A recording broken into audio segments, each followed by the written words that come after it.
Rob. I'm part of the Independent Party, and today I would like to speak about to congratulate President Obama on his reelection. Here's a few tips, Mr. Obama, so that way the next 4 years don't end up like the last. The first thing I'd like to talk about is taxing the wealthy. Taxing the wealthy is really not a good idea. Usually, these are the people that make our jobs. If you would like to tax them personally, 2% more, I don't have a problem with it, but it's really not going to put a dent in our deficit. It's only $1.2 trillion over the next 10 years if we tax these wealthy people an extra 2%, and that's really not going to solve our major problem of 16 trillion. Reagan lowered corporate taxes, started 13 million jobs in 3 years after Jimmy Carter, and even Bill Clinton lowered corporate taxes because he knew that these wealthy people needed to invest in the infrastructure in our country and jobs in order for it to grow. But he did raise their personal taxes. Also, in tax reform, I think there should be a flat tax. I mean, I'm pretty sure that everybody heard about it during the campaigns.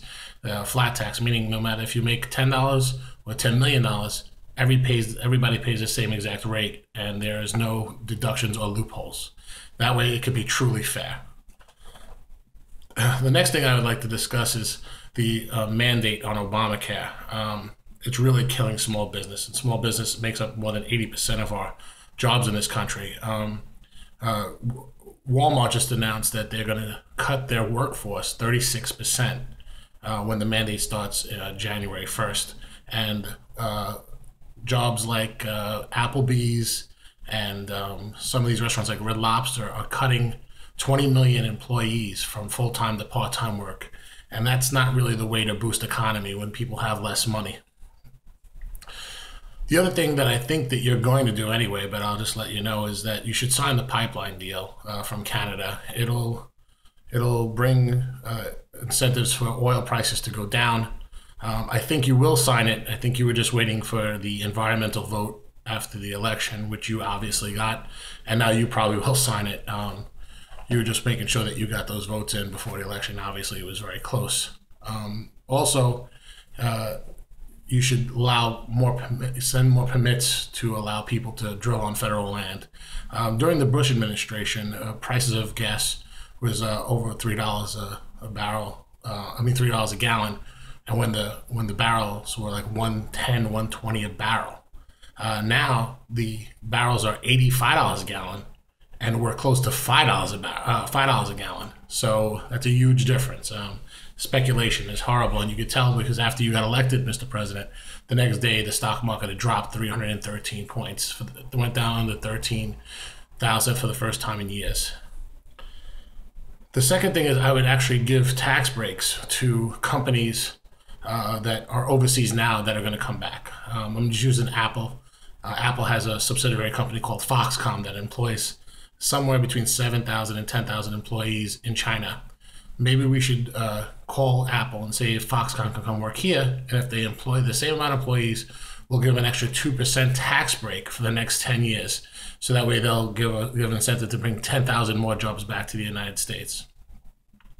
Also, Social Security reform. I've actually been thinking a lot about this. Everybody keeps on talking about raising the age again, so that way people that can retire later. I actually have a better plan. I think that if you're a teenager and you're working, you should pay like 3% more than someone who's 40. And then when you're in the 20s, you would pay 2% more than someone that's in the 40s. And then when you're in the 20s, the 30s, you pay 1% more. And then you get to the regular tax rate. So it'll bring more money and revenue from the younger people who are actually probably home with their mothers and don't need the money as much as someone who has a family of his own.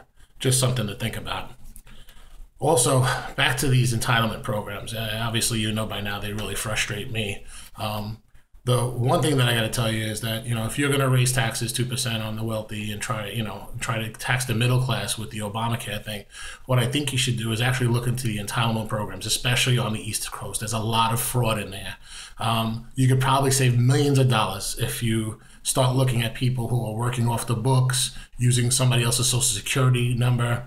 I'll give you a perfect example, a quick story. I was somewhere the other day and I heard two young ladies talking, probably late teens, they look like. And one girl had a child and one girl was pregnant. And the one girl that had the child is telling the girl that was pregnant, listen, this is what you tell Wick. You tell Wick that your boyfriend left, you don't know where he is, and you tell them that you're going to breastfeed so you get more money. These are the conversations that our children are having nowadays. Instead of saying, you know what, you really need to get a job, you got to figure out how you're going to support this baby. They already know the ins and outs of entitlement programs to get more money from our governments and local governments. And that's not what I would want my child to know.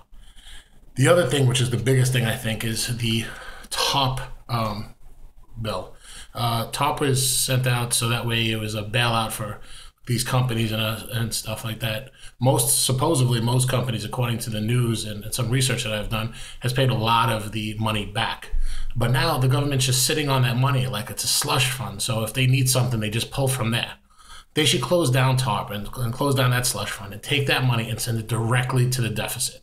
There's no reason why that people are just sitting on it saying, oh, I have a pet project, let me just take it out of the TARP bill. That's our tax-paying money, and it should be given back to the deficit so we become a strong country again.